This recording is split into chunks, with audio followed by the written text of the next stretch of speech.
Starting in Mac OS Ventura, you can play ambient sounds in the background on your Mac. Click the Apple menu in the top left corner of your screen. Next, click System Settings,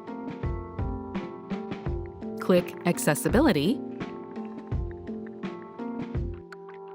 and then click Audio. Click to turn on background sounds, and your sound will immediately start playing. This is also how you can turn it off at any time. Click Choose if you want to change the sound, and select a new option, like Ocean. The first time you select a new sound, a high-quality version will download onto your computer when you're connected to the internet. Click OK when you're finished.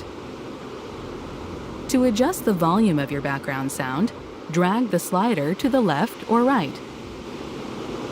Let's turn it down a little. There, that's better. To have the sound automatically stop playing when your Mac screen locks or goes into screensaver mode, you can click Turn off background sounds when your Mac is not in use. And that's how to use background sounds on your Mac.